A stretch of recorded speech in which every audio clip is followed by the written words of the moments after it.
Hi friends, welcome to my channel. நம்ம சேனலில் இன்றைக்கி பீட்ரூட் வச்சு ரொம்பவே சூப்பரான டேஸ்ட்டில் ஒரு சைட் டிஷ் ரெசிபி தாங்க எப்படி செய்கிறதுன்னு பார்க்க போகிறோம். ஐயோ பீட்ரூட்டா வேண்டான்னு ஓடுறவங்க கூட இந்த மாதிரி செய்து கொடுக்கும்போது விரும்பி சாப்பிடுவாங்க. டேஸ்ட்டு ரொம்பவே அட்டகாசமாக இருக்குங்க. இதை நீங்கள் சூடான சாதத்தில் கூட பரட்டி கொடுக்கலாம். குழந்தைங்களுக்கு லஞ்ச் பாக்ஸ் கட்டி விடுறதுக்கு ரொம்பவே சூப்பரான ரெசிபின்னு சொல்லுவேன். வாங்க அந்த டேஸ்டான பீட்ரூட் கூட எப்படி செய்கிறதுன்னு பார்க்கலாம். இது செய்கிறதுக்கு ஒரு 1/4 கிலோ அளவு பீட்ரூட் எடுத்துருக்கிறேன். அதை கழுவிட்டு இந்த மாதிரி தோலெல்லாம் பீல் ஆஃப் பண்ணி எடுத்துக்கலாம். சுத்தம் பண்ண பீட்ரூட்டை காம்பு பகுதியும் அடிப்பகுதியும் கட் பண்ணிவிட்டு இந்த மாதிரி சின்ன சின்ன பீஸாக கட் பண்ணி எடுத்துக்கோங்க. ரொம்ப பொடி பொடியாக கட் பண்ணிட வேண்டாம். இதை நம்ம குக்கரில் தான் வேக வச்சு எடுக்க போகிறோம். அப்படின்னும் போது கொஞ்சம் பெரிய பீஸாக கட் பண்ணிக்கிட்டிங்கன்னா காய் குலையாமல் இருக்கும். பாருங்கள், இந்த மாதிரி சைஸில் கட் பண்ணிக்கலாம். குக்கரில் செய்யும்போது வேலையும் சட்டுன்னு முடிஞ்சிடும். அதே நேரம் சத்தம் குறையாமல் கிடைக்குங்க. அதனால் கண்டிப்பாக குக்கரில் வேக வச்சுக்கலாம். குக்கர் எடுத்துகிட்டு நம்ம கட் பண்ணி வச்சுருக்கிற காய் எல்லாத்தையும் சேர்த்துக்கலாம். காய்க்கு தேவையான அளவு உப்பு சேர்த்துக்கோங்க.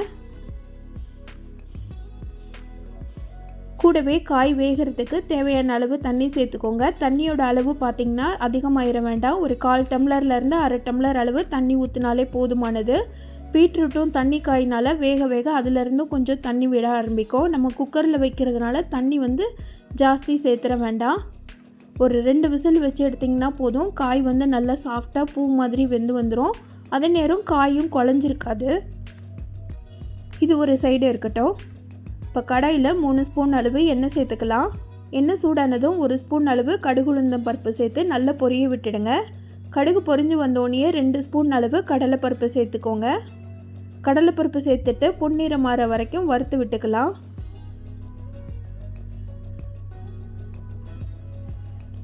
இது கூடவே நீல நீளமாக கட் பண்ண பெரிய வெங்காயம் ஒன்று வச்சுருக்கிறேன், அதை சேர்த்துக்கலாம். கூடவே ஒரு கொத்து கருவேப்பிலையும் சேர்த்துக்கோங்க.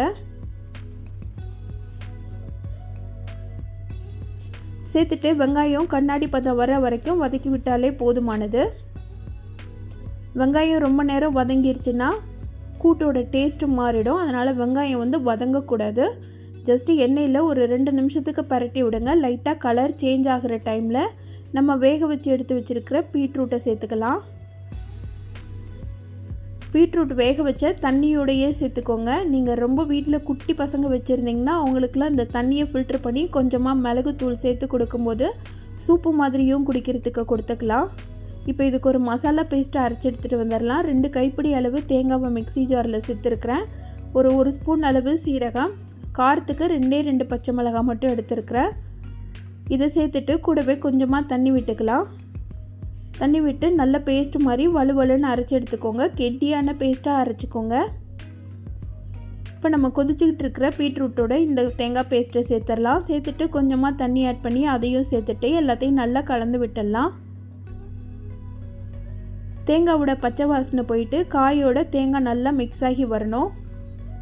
ரொம்ப நேரம் வற்ற விட்டுறக்கூடாது. தேங்காய் சேர்த்ததுக்கப்புறமா ஒரு கொதி மட்டும் வச்சு எடுத்தாலே போதுமானது. தண்ணியோட அளவு ஜாஸ்தி ஆயிடுச்சுன்னா கூட்டு ரெடி ஆகிறதுக்கு ரொம்ப நேரம் எடுத்துக்கும். அதனால் தண்ணியோட அளவு பார்த்துட்டு கரெக்டான அளவு சேர்த்துக்கோங்க. பாருங்கள், இந்த அளவுக்கு தண்ணி நல்லா வற்றி வந்திருக்கணும். அதே நேரம் ரொம்பவுமே ட்ரை ஆகிடக்கூடாது. கொஞ்சம் செமி சாலிடாக இருந்தால் தான் இந்த கூட்டு சாப்பிட்றதுக்கு நல்லாயிருக்கும். இதில் பார்த்திங்கன்னா 1/4 அளவு தண்ணி இருக்குது. இந்த டைம்லேயே ஸ்டவ் ஆஃப் பண்ணிடுங்க. இது ஆற இன்னுமே நல்லா கெட்டிப்பட ஆரம்பிச்சிடும். அவ்வளோதான், எல்லாத்தையும் கலந்து விட்டுட்டு இறக்கிட்டிங்கன்னா சூப்பரான டேஸ்ட்டில் ஒரு அருமையான பீட்ரூட் ரெசிபி ரெடி ஆயிடுச்சுங்க. இதை நீங்கள் காரக்குழம்பு, சாம்பார் சாதம் எல்லாத்துக்கூடையும் சைடிஷாக வச்சு சாப்பிட்றதுக்கு ரொம்பவே அருமையாக இருக்கும். குழந்தைங்களுக்கு லஞ்ச் பாக்ஸ் கட்டி விடுறதுக்கு இதை சாதத்தோடு சேர்த்து பரட்டி கொடுக்கும்போது டேஸ்ட்டு ரொம்பவே நல்லா இருக்குங்க. கண்டிப்பாக ட்ரை பண்ணி பாருங்கள். பீட்ரூட்டில் ஏகப்பட்ட சத்து இருக்குங்க. ஆனால் அதை குழந்தைங்கள்லாம் சாப்பிடாமல் அடம் பிடிப்பாங்க. அவங்களுக்கெல்லாம் இந்த மாதிரி கண்டிப்பாக செய்து கொடுத்து பாருங்கள். ட்ரை பண்ணி பார்த்துட்டு எப்படி இருந்துச்சுன்னு சொல்லிவிட்டு மறக்காமல் கமெண்ட் பண்ணுங்கள். இந்த வீடியோ பிடிச்சிருந்ததுன்னா இந்த வீடியோவுக்கு லைக் பண்ணி சேனலை சப்ஸ்கிரைப் பண்ணிவிடுங்க. Thank you friends.